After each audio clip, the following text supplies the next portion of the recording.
Assalamualaikum warahmatullahi wabarakatuh. Perkenalkan, nama saya Ariski Catur Larasati, NIM G331-19007, jurusan Ilmu Komunikasi, Universitas Semarang.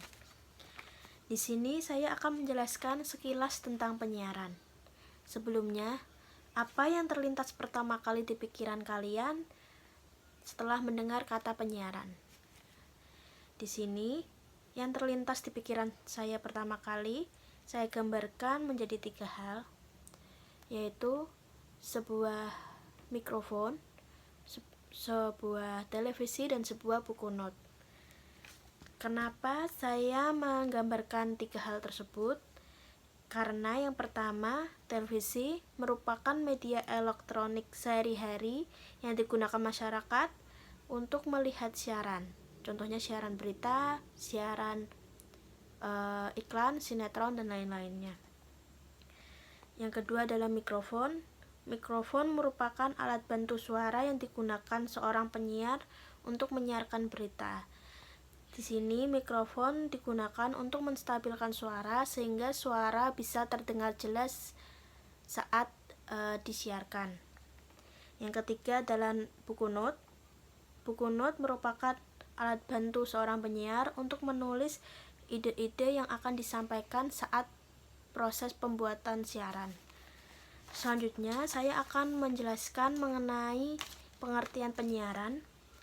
Penyiaran adalah keseluruhan proses penyampaian siaran yang dimulai dari penyiapan materi produksi, proses produksi, penyiapan bahan siaran, kemudian pemancaran sampai kepada penerimaan di suatu tempat. Ilmu penyiaran merupakan sebuah proses dari terbentuknya ide yang tercipta sampai ide itu terrealisasikan. Kemudian dalam proses tersebut ada gagasan-gagasan ide yang berasal dari sang komunikator membentuk sebuah pesan yang akan disampaikan baik verbal ataupun non-verbal. Pesan tersebut disampaikan melalui saluran atau sarana komunikasi yang mampu menjangkau khalayak luas atau biasa disebut komunikan. Terselenggaranya penyiaran ditentukan oleh 3 unsur, yaitu studio, transmitter, dan pesawat penerima. Ketiga unsur ini kemudian disebut sebagai trilogi penyiaran. Paduan ketiganya ini yang kemudian akan menghasilkan siaran yang dapat diterima oleh pesawat penerima radio maupun televisi. Di dalam teknik penyiaran, terdapat 4 jenis penyiaran yang dibagi sesuai kategori media dan perantaranya. Berikut adalah 4 jenis penyiaran yang perlu kita ketahui. Yang pertama, penyiaran analog dan digital. Penyiaran jenis ini adalah penyiaran yang ada pada televisi. Penyiaran jenis televisi ini dibedakan menjadi 2, yaitu digital dan analog. Saya akan menjelaskan tentang TV digital. Jenis penyiaran yang menggunakan metode digital ini disebut sebagai televisi digital atau biasa disebut dengan DTV. Jenis teknik penyiaran ini merupakan perkembangan dari jenis penyiaran TV analog. Televisi digital merupakan jenis televisi yang menggunakan sistem digital dan kompresi dalam menyiarkan sinyal, gambar, suara, dan juga data pesawat televisi. Pada umumnya, alat televisi digital ini digunakan ketika menangkap siaran televisi digital. Sistem informasi yang berubah menjadi sinyal digital berbentuk bit data seperti komputer merupakan salah satu penampakan dari suatu perkembangan dari sistem analog ke digital. Seperti yang dikatakan Darwin dalam teori evolusi manusia, bahwa TV juga mengalami evolusi seiring perubahan waktu. Evolusi ini dari segi ukuran, kualitas, energi, dan kepedulian lingkungan. Awalnya kita hanya mengenal TV yang berteknologi CRT atau biasa dikenal dengan TV tabung. Namun di abad ke-20, TV tabung berevolusi menjadi generasi baru, yaitu TV plasma atau PDP, Plasma Display Panel. Selanjutnya adalah TV analog. Televisi analog merupakan jenis penyiaran pada televisi yang menggunakan gelombang radio yang berbentuk tube atau tabung CRT, yang sinyalnya nanti akan dipancarkan. Nah, sinyal yang dipancarkan ini akan berubah menjadi suara dan gambar. Selanjutnya, saya akan menjelaskan mengenai penyiaran network atau IP base. Untuk jenis teknik penyiaran ini merupakan jenis penyiaran yang menggunakan media atau perantara internet. Salah satunya adalah radio dan media sosial. Radio yang menggunakan media internet biasa disebut dengan internet radio. Ada juga yang menyebutnya sebagai web radio, net radio, e-radio, dan streaming radio. Layanan berupa suara atau audio ini yang ditransmisikan melalui internet disebut dengan internet radio. Nah, untuk media sosial, contoh penyiarannya adalah penyiaran siaran di Instagram, YouTube, atau media sosial lainnya. Siaran yang di media sosial merupakan siaran yang ditujukan untuk khalayak luas, yang biasanya disiarkan melalui online, Instagram, YouTube, atau sebagainya. Yang ketiga yaitu penyiaran komersial dan penyiaran komunitas. Berdasarkan sifatnya, jenis penyiaran ini dibedakan menjadi dua kategori, yang diantaranya adalah penyiaran komersial dan penyiaran komunitas. Penyiaran komersial, kebanyakan penyiaran yang bersifat komersial ini hanya mengandalkan kehidupan dan pendapatan dari pemasukan iklan. Dan penyiaran yang bersifat komersial ini pada umumnya merupakan penyiaran dari pihak swasta, bukan dari pihak negeri.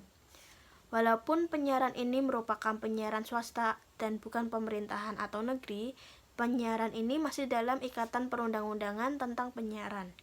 Hal ini dikarenakan penyiaran merupakan konsumsi publik, alias akan didengar oleh banyak orang secara global dari semua kalangan. Sehingga penyiaran komersial ini masih memiliki batasan-batasan tertentu sesuai dengan kebijakan penyiaran yang berlaku. Mungkin kita pernah merasakan kalau sistem penyiaran swasta seperti pada televisi swasta di Indonesia terdapat keniscayaan. Hal ini dikarenakan televisi swasta di Indonesia sangat sentralistik. Hal ini disebabkan karena televisi swasta di Indonesia mampu menjangkau hingga 80% penduduk di Indonesia. Sedangkan penduduk di Indonesia yang mampu mengakses televisi mencapai 65%.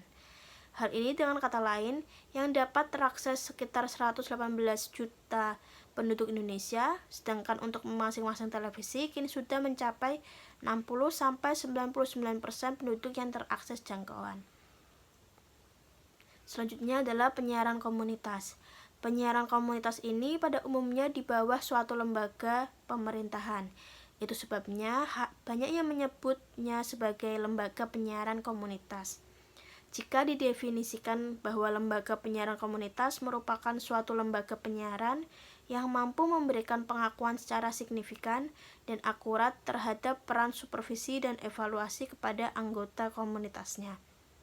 Nah, pengakuan tersebut diberikan melalui sebuah lembaga supervise yang memang didirikan khusus dengan tujuan yang spesial.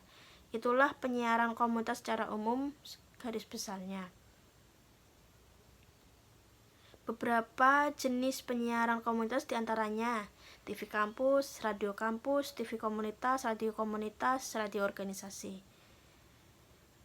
Selanjutnya adalah penyiaran nasional atau government operator. Penyiaran nasional sebenarnya hampir serupa dengan penyiaran komunitas.